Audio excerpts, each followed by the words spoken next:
రే శర్వా, ఏమైంది? శర్వా కాదు, విక్కీ.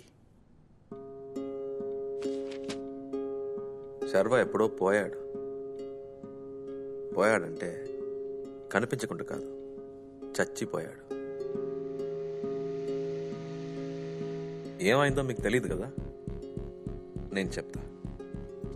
శర్వా వాళ్ళ నాన్న బిజీగా ఉండే ఒక రాజకీయ నాయకుడు.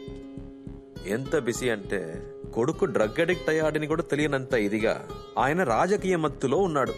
శర్వా పుట్టినరోజు ఇంట్లో గొడవ పడి డ్రగ్స్ కొనడానికి డబ్బు నగలు తీసుకెళ్లాడు.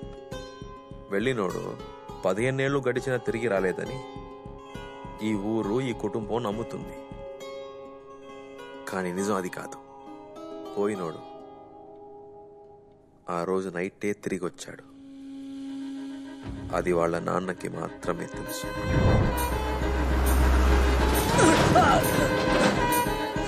మత్తులో మునిగిన కొడుకు తండ్రి ముందు నిలబడ్డాడు. వయసైన తన తల్లిని తోసేశాడన్న కోపం. కొడుకుని అలా చూసిన తండ్రికి కోపం రెట్టింపైంది. ఇద్దరి మధ్య పెద్ద గొడవ జరిగింది. ఆ గొడవలో పొరపాటును కావాలని శర్వాన్ని చంపేశాడు. Election time. విషయం బయటికి తెలిస్తే ఏమవుతుందో అన్న భయం, పదవి మీద ఆశ. అక్కడే ఆ రాజకీయ నాయకుడు క్రిమినల్గా మారాడు.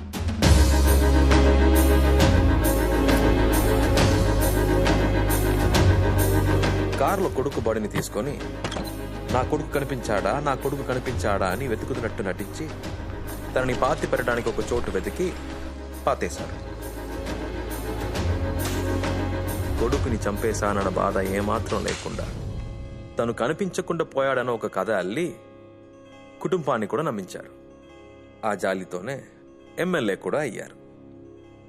అంత సవ్యంగానే జరుగుతూ వచ్చింది. సడన్ గా ఒక రోజు ఆ అబ్బాయిని పాతిపెట్టిన చోట రిసార్ట్ కడుతానని ఒకడొచ్చాడు. నేలను తవ్వితే కొడుకు బాడీ బయటకు వస్తోంది, దొరికిపోతే అందుకని ప్రజల కోసం పోరాడుతున్నట్టు కోర్టులో కేసేసి రిసార్ట్ కట్టడం ఆపేశారు. ఎప్పుడైతే కేసు వాళ్ళకి అనుకూలంగా మారిందో అప్పుడే గోవా నుండి విక్కీని ఒక అనాథని తీసుకొచ్చి వీడే నా కొడుకని చెప్పేశారు. ఇప్పుడు ఆ బాడీ దొరికిన తర్వాత కూడా నా కొడుకు ఇది కాదని చెప్పొచ్చు కదా. మీ రాజకీయ జ్ఞానానికి మీరు ఢిల్లీలో ఉండాల్సిన వాళ్ళు ఏదో బ్యాడ్ టైం ఈ చిన్న ఊళ్ళో ఉండిపోవాల్సి వచ్చింది. ఇప్పుడు మీ కొడుకులా నటించడానికి వచ్చినోడు మీలాగే క్రిమినల్ కదా, వాడిని ఎక్కువ రోజులు ఇంట్లో పెట్టుకోవడం మంచిది కాదని ఏదో వాడి మీద ప్రేమ ఉన్నట్టు నటించి మీ రాజకీయ వారసుడిగా చేసి మీ శత్రువులందరినీ వాడి శత్రువుగా మార్చి ఆ రిసార్ట్ వాళ్లతో గొడవ పడేలా చేసి ఆ గొడవలో వీడు చచ్చినా ఓకే, వాడు చచ్చినా ఓకే అని లెక్కలేసుకున్నారు. మీ రాజతంత్రంలో మిస్ అయిన ఒకే విషయం ఇదే. సో నీకంతా తెలిసిపోయింది కదా. ఇక మీదట మన ఇద్దరి మధ్యలో ఉన్నది కేవలం బిజినెస్ డీల్ మాత్రమే.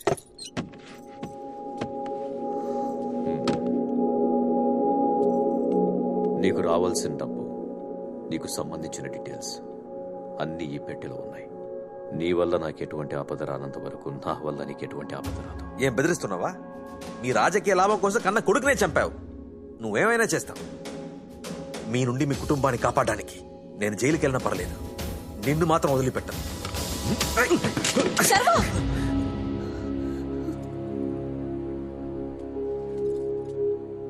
నన్ను మన్నించండి అమ్మా. నేను శర్వాని కాదు. శర్వా ప్రాణాలతోనే లేడు. మీ ఆయనే చంపేశాడు.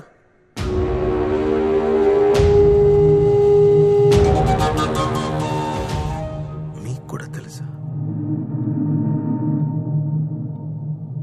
నేనేదో మీ అందరినీ మోసం చేస్తున్నాను అనుకున్నా.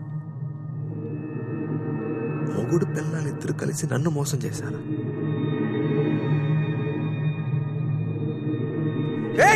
ఏం జరుగుతుంది ఇక్కడ? అయ్యో చైతి,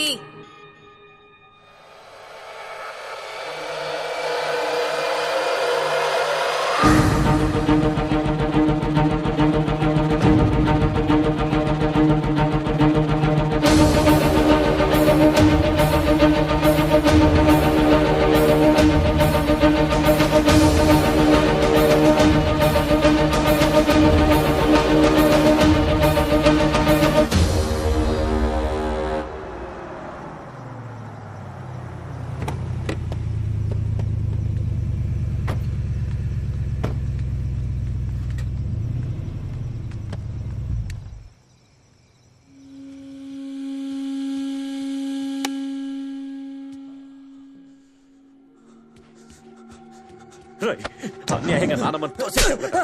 ఎందుకురా ఇలా మారిపోయావు? రేయ్, ఎందుకురా? ఏం చేయాలరా? ఏం చేస్తే మారుతావు? రేయ్, మరుగుడు, నిన్ను- ఏయ్, పోవే.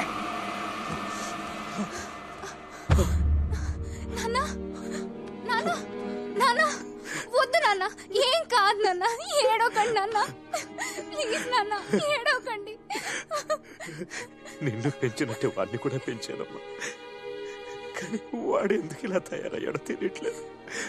నిన్న కూడా ప్రిన్సిపల్ ఫోన్ చేశారు, ఎవరో అమ్మాయి మీద చెయ్యేశాడంట. ఇది ఎక్కడి దాకా వెళ్తుందో తలుచుకుంటేనే బాధగా ఉంది. ఏం కాదు నాన్న. సర్వా, నాన్నని కొడతావా? నీకెంత ధైర్యం రా? ఆ మనిషి ముందు నన్ను కొట్టాడు. ఆయన కొడితే నువ్వు కూడా కొడతావా? అంత పొగరా? నాన్న ఇప్పుడు ఎలా ఉందో తెలుసా? ఆ అమ్మాయిని నేను చేసిందంట. నువ్వు నా తమ్ముడు అని చెప్పుకోవడానికి ఏంట్రా ఇది?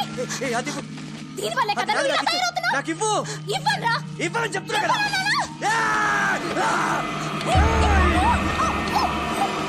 ఎంత కష్టపడి కొన్నానో నీకు తెలుసా? తెలుసా? బాబుకి కూతురికి చెప్తే అర్థం కదా. నువ్వు చావే. నువ్వు చస్తేనే నాకు ప్రశాంతంగా ఉంటుంది.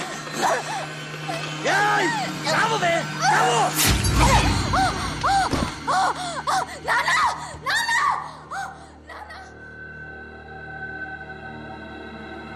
శర్మ, రే శర్మ,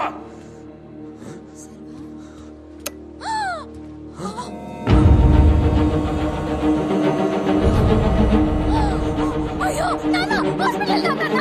నాన్న, హాస్పిటల్ వెళ్దాం నాన్న. అయ్యో సర్వా, శర్మ, రే, శర్మ. నాన్న, నీకు కావాలని చేయలేదు నాన్న. వాడే వచ్చి నాకు గొంతు పట్టుకున్నాడు. అయ్యో అయ్యో, తెలియకుండా చంపేశాను. ఎలా జరిగిందో తెలియదు నాన్న. అయ్యో, చంపేశాను. లేదమ్మా, అమ్మ పార్వతి, ఇలా చూడాలి. పార్వతి,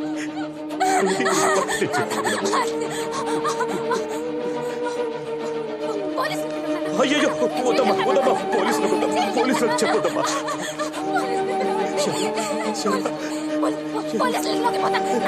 శర్మ పారిపోయాడమ్మా. శర్మ ఇల్లు పారిపోయాడు. ఇల్లు పారిపోయిన శర్మ తిరిగి ఇంటికి రాలేదు, పారిపోయాడు. ఇదిగో ఇదిగో ఇలా చూడమ్మా, ఈ విషయం బయటికి ఎవరికి తెలియకూడదు. వాడు డ్రగ్ అడిక్ట్, పైగా అమ్మాయిల మోజులో ఉన్నాడు. ఇది బయటికి తెలిస్తే ఒక్కొక్కరు ఒక్కోలా కథలు అల్లుతారమ్మా. నీ భవిష్యత్తు, పెళ్లి, కుటుంబ గౌరవం మొత్తం పోతాయమ్మా. ఇలా చూడు, ధైర్యంగా ఉండు, ధైర్యంగా. నేనున్నాను. నిన్ను హాస్పిటల్ దగ్గర డ్రాప్ చేస్తాను. నువ్వు అమ్మకి తోడుగా నాన్నమ్మ దగ్గర ఉండి నేను చూసుకుంటాను. శర్వ ఇంటికి రాలేదు. శర్వ పారిపోయాడు. శర్వ ఇంటికి రాలేదు. శర్వ పారిపోయాడు. శర్వ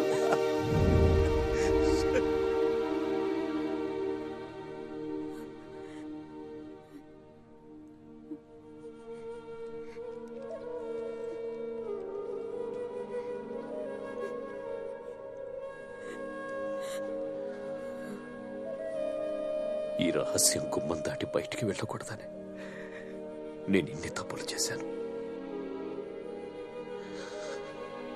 నువ్వు మంచోడివి, కానీ నాకు నా కూతురు జీవితమే ముఖ్యం. వద్దు నాన్న, మళ్ళీ నేను నా తమ్ముడిని దూరం చేసుకోలేను. ఒక్క తప్పుని చెరపడానికి చాలా తప్పులు చేశాం. చాలు నాన్న.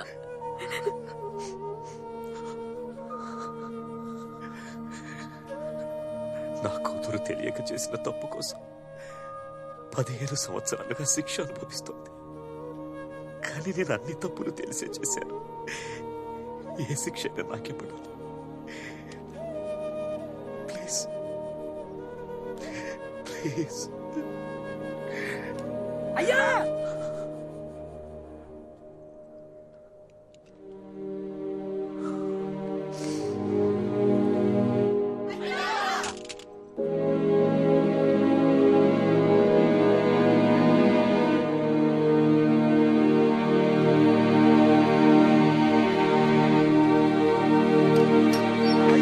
చాలా సంతోషం అయ్యా, ధన్యవాదాలయ్యా.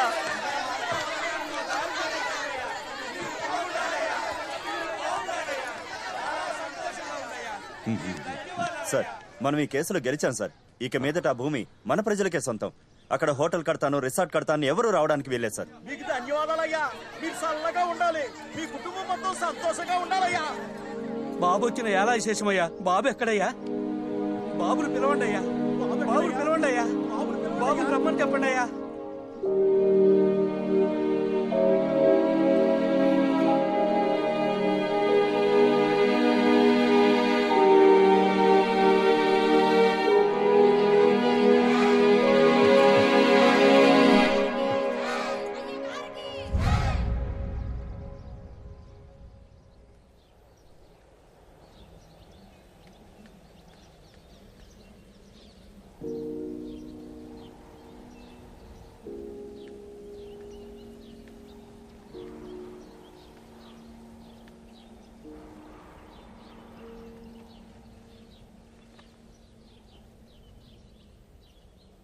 ఎక్కడికి వెళ్తున్నావు?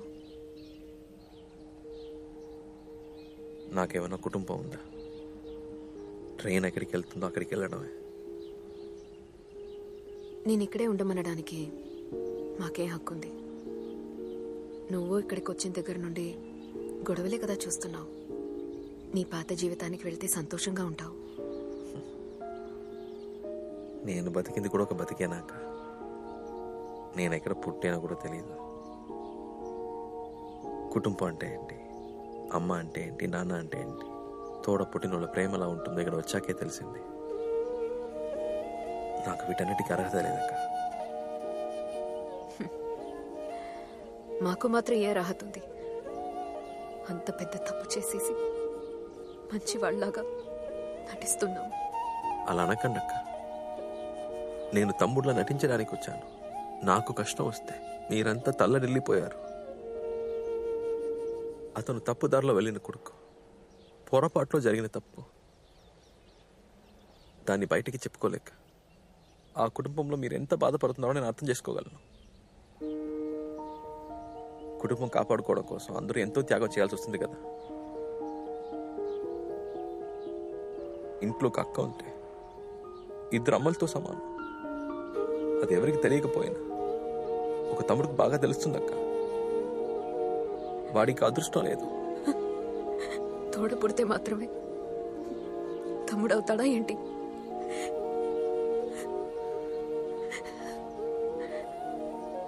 నిజమో అబద్ధమో, నువ్వు వచ్చిన దగ్గర నుండి అమ్మ నాన్న సంతోషంగా ఉన్నారు.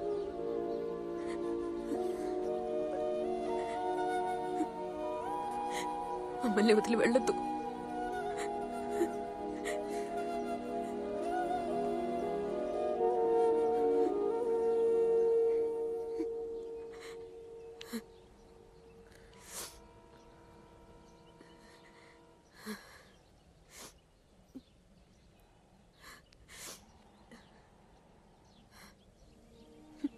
తమ్ముడిని పోగొట్టుకుని ఏడవడం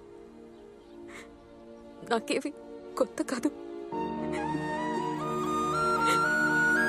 ఓ, సంతోషంగా ఉండు.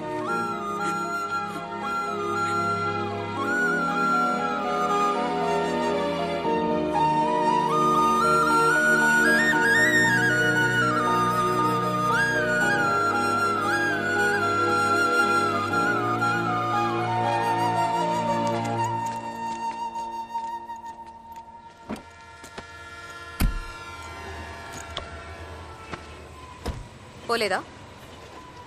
టికెట్ కొనడానికి డబ్బులు లేవు. నీకోనివ్వనా? నువ్వు అలాంటి నేను వెళ్ళిపోతా. ఏ కూర్చో, నోరు మూసుకొని రా.